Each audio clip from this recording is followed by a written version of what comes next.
വന്യജീവി പ്രശ്നം, അതിൻ്റെ മൗലികമായ വിഷയത്തെ ചർച്ച ചെയ്യണം. നമ്മളെല്ലാം ചർച്ച ചെയ്തുകൊണ്ടിരിക്കുക. കേരള ഗവൺമെൻറ് അതീവ ഗൗരവബുദ്ധിയോടുകൂടിയാണ് ഈ വിഷയത്തെ കൈകാര്യം ചെയ്യുന്നത്. ഒരു സാമൂഹ്യ വിഷയമാണ്.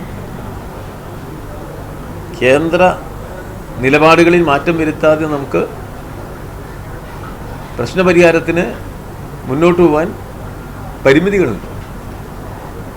ആ തിരിച്ചറിവോടുകൂടി കേന്ദ്രത്തെ പഴിചാരുക എന്ന നിലപാടല്ല, സംസ്ഥാനത്തിന് ചെയ്യാവുന്നതെല്ലാം ചെയ്യുക എന്ന നിലപാടാണ് LDFൻ്റെ. സമൂഹത്തിൽ എല്ലാവർക്കും ബോധ്യമാവുന്ന നിലപാടുമാണ്. ആ നിലപാട് നിലനിൽക്കെ ഒരപകടത്തെ എങ്ങനെയാ UDF ഉപയോഗിച്ച്? അപകടമുണ്ടായാൽ ആരെങ്കിലും റോഡ് തടയോ? അപകടത്തിൽ പെട്ട ആൾ ആശുപത്രിയിൽ എത്തിക്കുക, അപകടം ആവർത്തിക്കാതിരിക്കാനുള്ള കാര്യത്തിൽ ജനങ്ങളെ ജാഗ്രതപ്പെടുത്തുക. ഗവൺമെൻറ് ഒരു നിലപാട് സ്വീകരിച്ചില്ലെങ്കിൽ ശക്തമായി പ്രതിഷേധിക്കുക. ഞങ്ങളാരും അതിനെതിരില്ല, ഞങ്ങളൊക്കെ പ്രതിഷേധിച്ചവരാണല്ലോ. ഇതാ നിലപാടാണോ സ്വീകരിച്ചത്?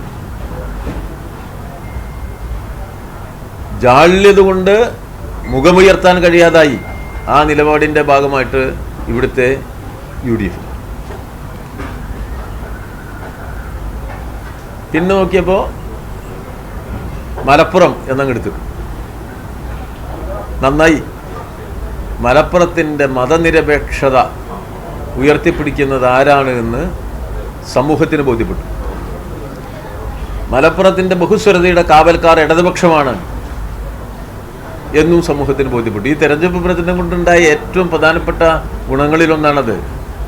മലപ്പുറത്തെ വർഗീയമായി ബ്രാൻഡ് ചെയ്യാനുള്ള UDF പരിശ്രമമാണ് പരാജയപ്പെട്ടത്. അതാണ് അവർ നടത്തിയത്. തെരഞ്ഞെടുപ്പ് വരും പോകും. തെരഞ്ഞെടുപ്പിനെ വർഗീയവൽക്കരിച്ചത് UDF അല്ലേ? എല്ലാ നിലയിലും ഒരു വർഗീയവൽക്കരിക്കാൻ ശ്രമിച്ചില്ലേ? മലപ്പുറത്തെ ഉപയോഗപ്പെടുത്തിക്കൊണ്ട് ഒരു പരിശ്രമം പാളിപ്പോയി. അപ്പം അത് കഴിഞ്ഞപ്പോൾ അടുത്ത ചുവട് എങ്ങോട്ടാ വയ്ക്കുന്നത്?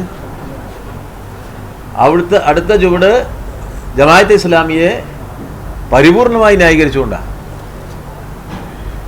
ജമാഅത്തെ ഇസ്ലാമി മാറിപ്പോയി എന്നാണ് കേരളത്തിലെ പ്രതിപക്ഷ നേതാവ് പറയുന്നത്.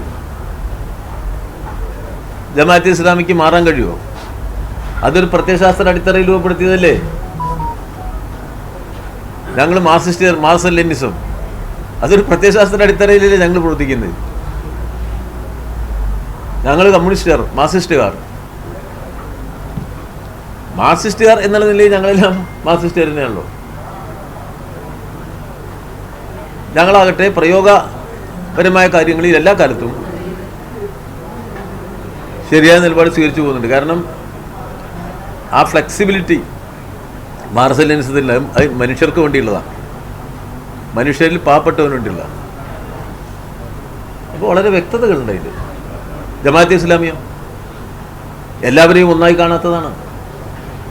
മതക്കണ്ണിലൂടെ മാത്രം ലോകത്തെ കാണുക എന്ന് മനുഷ്യനെ പഠിപ്പിക്കുന്നതാണ്. ലോകത്തിൻ്റെ എല്ലാ പ്രശ്നങ്ങളുടെയും പരിഹാരം മതാധിഷ്ഠിതമാക്കാൻ പരിശ്രമിക്കുന്നവരാണ്. ഏറ്റവും അപകടകരമായ, പ്രോത്സാഹിപ്പിക്കാൻ പാടില്ലാത്തൊരു രാഷ്ട്രീയമാണ്. അതിനല്ലേ ഇവിടെ വൈറ്റ് വാഷ് ചെയ്ത് കൊണ്ടുവന്നിരിക്കുന്നത്. ജമാഅത്തെ ഇസ്ലാമി പറയുന്നത് അവരെന്നെ പറഞ്ഞിട്ടില്ല. അവരെന്നെ പറയുന്നത് കാലത്തിനനുസരിച്ച് ഇപ്പോൾ ഇവിടെ ഇന്ത്യയിൽ ജീവിച്ചു പോകാൻ ചില വാക്കുകളും പദങ്ങളും ഒക്കെ ഒന്ന് മാറ്റി പ്രയോഗിക്കാതിരിക്കാൻ പറ്റുമോ എന്നല്ലേ അവരെന്നെ ആലോചിച്ചിട്ടുള്ളൂ. എന്താ ഇവരുടെ പരിശ്രമം? സമൂഹത്തെ വർഗീയവൽക്കരിക്കുക എന്ന പ്രക്രിയയാണ്. അങ്ങനെ വർഗീയ ധ്രുവീകരണത്തിൻ്റെ ഒരു വോട്ടുണ്ടാക്കാൻ പറ്റുമോ എന്നുള്ള പരിശ്രമമാണ്.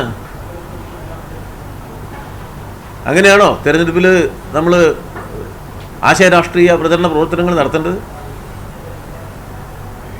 എളുപ്പവഴി അന്വേഷിക്കലുണ്ടോ രാഷ്ട്രീയത്തിൽ? അതാണ് UDF ഇപ്പോൾ ഇവിടെ സ്വീകരിച്ചത്. പക്ഷേ ജനങ്ങൾ പൂർണ്ണമായി നിരാകരിച്ചിരിക്കുക, പൂർണ്ണമായി നിരാകരിച്ചു.